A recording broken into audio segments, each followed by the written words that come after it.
Before President Trump bulldozed a third of the White House last week, he had already paved over one of its most beautiful and iconic places, the White House Rose Garden. This summer, President Trump poured concrete over the Rose Garden at the White House in order to create this, what he calls the Rose Garden Club.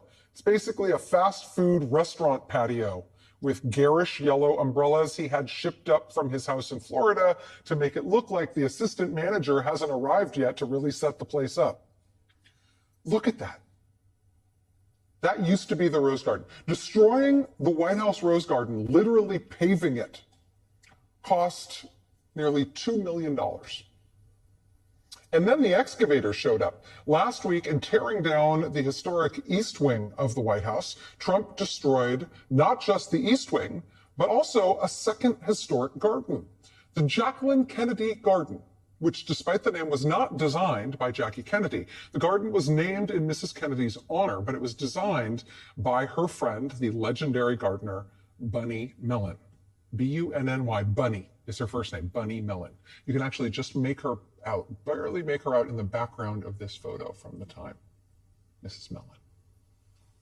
Bunny had married into the Mellon family's industrial and banking fortune.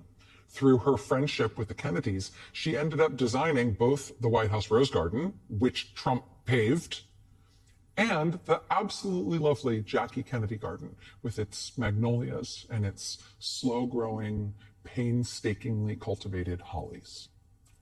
But that garden is also now gone, bulldozed by Donald Trump, destroyed to make room for Trump's new Mar-a-Lago-style ballroom, which Trump says will cost somewhere between $200 and $350 million, money he has apparently raised from private donors. The current American president has decided to never mind Congress and the power of the purse that is laid out in the Constitution. When he wants money for something, he just finds another purse somewhere.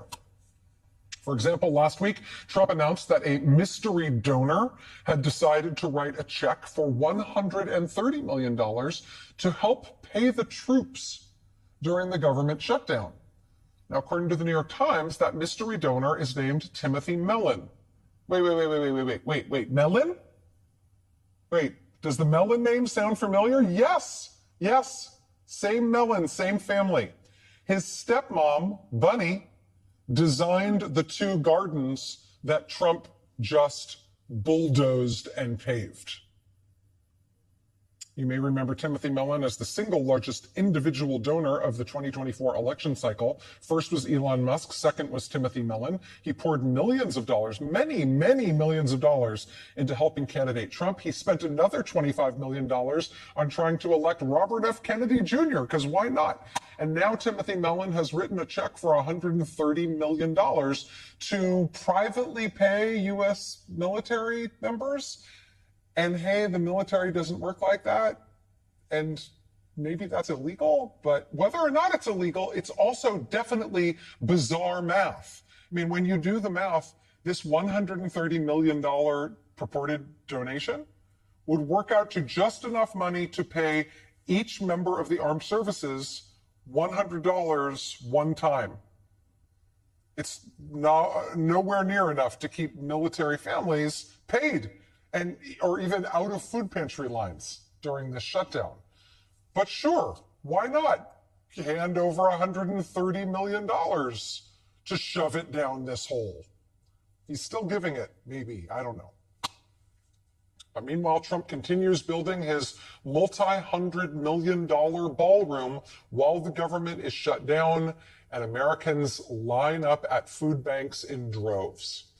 Trump says this ballroom will be paid for by donors, including companies like, for now at least, our parent company, Comcast. MSNBC has asked the White House and has asked Comcast exactly how much Comcast has donated to this project. So far, we can't get an answer, but we'll keep asking. If we do get an answer, we'll let you know.